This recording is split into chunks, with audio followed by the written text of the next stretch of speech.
Ele foi eleito o Homem do Ano, mas é pela simplicidade e pelo espírito de liderança que a gente vai ter uma conversa hoje com o professor Antônio Cardoso do Amaral, que vai falar um pouquinho dessa trajetória de sucesso na área de educação.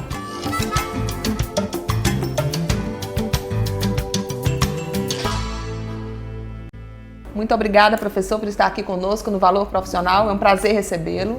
Em nome da escola, eu quero agradecer a oportunidade, a possibilidade de estar mais uma vez divulgando esse trabalho no sentido de, além de continuar a motivação para cada um de nós, também a possibilidade de motivar outros lugares. Então, professor, eu queria que você contasse um pouquinho como foi toda essa trajetória desse seu trabalho. Na verdade, dessa revolução que aconteceu na cidade, em que as pessoas descobriram outras perspectivas de vida, que tinham até então talvez muito pequenas, né, trabalhar na roça, e que elas se sentiram motivadas agora a descobrir novos horizontes com o trabalho que foi desempenhado por você e por sua equipe, como você costuma falar. Foi um trabalho longo. Hoje nós estamos colhendo esses frutos, embora queremos que outros objetivos ainda sejam atingidos, mas assim, nós temos 13 anos nesse projeto, hoje nós buscamos uma consolidação dele ainda, e é aquela questão, primeiro colocar na cabeça desses meninos a força que a educação tem, como aquela oportunidade real de uma mudança, é a saída para o sucesso. E os meninos, claro, que tinham um paradigma que era no sentido de completar 18 anos e ir lá para a cidade grande e ganhar algum dinheiro trabalhando, nem que fosse em obra, e depois fizesse família e por aí entrasse em algum negócio ou ficasse nesse indo e vindo, digamos. Hoje nós estamos conseguindo dividir isso com a escola, e eles hoje estão apostando, estão conseguindo chegar até o final do ensino médio, estão conseguindo entrar num curso superior. Em alguns casos são justamente aqueles cursos que eles sonhavam. Então essa postura que hoje eles têm são justamente o diferencial de tudo isso, que nos faz sempre estar bem organizados em equipe, que não é um trabalho só do professor Amaral. Obviamente eles vão bem no Enem e não é só em matemática, é em todas as áreas. Por isso a gente teve essa dificuldade inicial, foi de colocar isso na cabeça dos meninos. Uma vez conseguido, tudo ficou mais fácil. O que você atribui essa vontade? Né? Você falou do trabalho em equipe, mas vocês tiveram muitas dificuldades, você pode até relatar isso para todos nós, que isso é comum para a nossa realidade brasileira na área de educação, especialmente falando, mas o que você atribui? O que realmente foi o diferencial para que esse trabalho pudesse dar certo? A gente costuma dizer que tem um conjunto bons de fatores assim, que nos ajudaram, inclusive até quando olhamos para Cocal dos Alves com todas as adversidades em relação aos grandes centros, até isso foi favorável, porque nós tínhamos que atuar num lugar onde os alunos tinham aquela cultura completamente interiorana, de modo que, pela oferta que a cidade não tinha, a oferta de um lazer ou de outros meios, era muito mais fácil e dependia muito de nós, professores, estar trazendo esses meninos para a escola. Agora, chegando na escola, isso dependeu exclusivamente de nós, do que nós poderíamos fazer para estar engajando cada um deles nos nossos projetos. Isso não foi tão difícil, mas foi um obstáculo, uma vez que era aquela coisa sem tanta estrutura. Hoje nós estamos com responsabilidade ainda maior de dar mais resultados, porque nós temos muitos aparatos, estamos numa estrutura completamente diferente do que era antes. Houve já essa mudança, mas no início isso era um desafio, era uma dificuldade em ter salas, por exemplo, para acomodar todos esses meninos. Então dependia muito de nós e nós conseguimos convencê-los de que era a filosofia da hora às bundas, passar horas mesmo na cadeira estudando, e a partir do momento que os primeiros saíram e conseguiram bons êxitos, outros também quiseram fazer. Aliás, esse é um outro fator.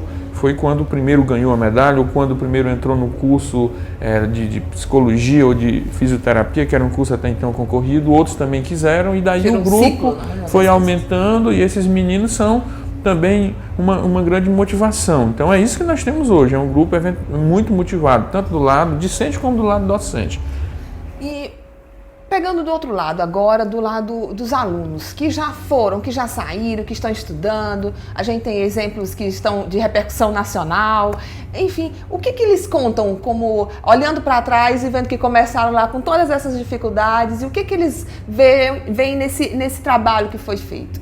Olha, foi bastante sofrido também para eles, né? Uma dureza, a maioria da zona rural, a maioria sem condições de comprar, inclusive, que era fundamental. Então, e além de vir, por exemplo, de uma rede pública, que hoje eles entendem que quando se juntam aos seus colegas que vêm lá de outros centros, com todas as dificuldades também, que é o ensino público, que alguns chegam e comentam que não tinha aula de química ou de física ou de matemática, embora nós na época fomos duros para que eles estudassem e lá os colegas deles não tiveram tanta dureza, eles hoje sabem que isso foi muito importante, passar por todo esse processo, embora às vezes duro, mas assim, eles hoje nos consideram muito importantes no processo dessa mudança, porque já existe uma mudança inclusive nos seus familiares. Eu cito sempre alguns exemplos, sei lá, eu lembro do menino João Francisco que queria muito ser engenheiro civil e morava na zona rural, que na casa nem tinha energia elétrica na época, e que quando terminou o ensino médio ele conseguiu entrar numa universidade para fazer engenharia civil e sem inclusive um poder aquisitivo por enquanto, só essa expectativa de que um futuro viria, vindouro até para a família, já foi um momento super importante. Então estes exemplos como estes existem bastante e eles nos agradecem muito, nós temos certeza disso, e o outro lado também, porque nós tivemos esse menino que queria, e aí fica fácil para fazer o trabalho. Professor, na condição de professor, dentro dessa realidade contextualizada aqui, o que você pode dizer para os educadores aqui que nos assistem, que são muitos dentro da área corporativa, dentro das escolas municipais, estaduais, no ensino técnico profissionalizante, na formação das pessoas? Todo mundo no seus âmbitos tem as suas dificuldades. Você como professor, com essa história bonita que foi contada aqui, que é de sucesso, o que pode deixar de mensagem com todo esse trabalho que foi desenvolvido?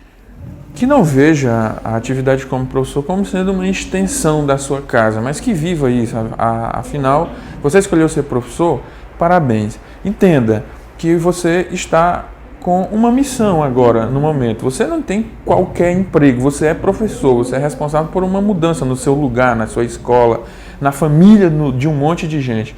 Portanto, é importante parar e pensar que não é hora, por exemplo, de você ficar reclamando das mazelas que a educação tem, mas sim acreditar no futuro, acreditar, ter a esperança de que ali você vai plantar uma sementinha que mais tarde vai ajudar a resolver os problemas de hoje. Então, talvez um papo que nós temos de forma muito saudável na nossa escola, é sempre nesse sentido. Ou seja, na hora do intervalo, nós nunca paramos para falar dos problemas, mas sim falar dos nossos projetos e das nossas propostas. Quando eu digo intervalo de sala de aula, no que nós chamamos de recreio, quando a gente reúne-se na sala do professor, se nós pararmos para falar dos problemas, a gente nós vamos perder o horário da frente. Portanto, é melhor falar das nossas expectativas, dos nossos projetos, das propostas individualmente de cada aluno. E eu diria isso, para quem inclusive vai chegar ou para quem está, é importante a gente encarar essa nossa profissão com muito zelo e com muito apreço, porque é a porta de saída para um bem-estar no futuro. E é muito importante uma dedicação com esse pensamento. Muito obrigada por estar aqui conosco. Acho que foi inspirador o que vocês ouviram aqui para todos nós, educadores aí do nosso país. E um exemplo que veio daqui do nosso Piauí, e por que não lutar para que a gente possa fazer um Brasil melhor, uma sociedade melhor, com todas as dificuldades que se possa existir, mas com persistência. Muito obrigada, professor. Foi muito importante, não em nome só da escola, mas até porque nós somos uma equipe muito boa, cuja líder é a professora Aurelene, que estou também na representação dela aqui, e que sem essa liderança, sem esse trabalho em equipe, nós não conseguiríamos quase que nada, e é muito importante contar com vocês sempre quando participam disso, nos deixam cada vez mais motivados para voltar lá para a sala, para a escola e continuar esse trabalho que até então é muito maravilhoso. Obrigado. Obrigada.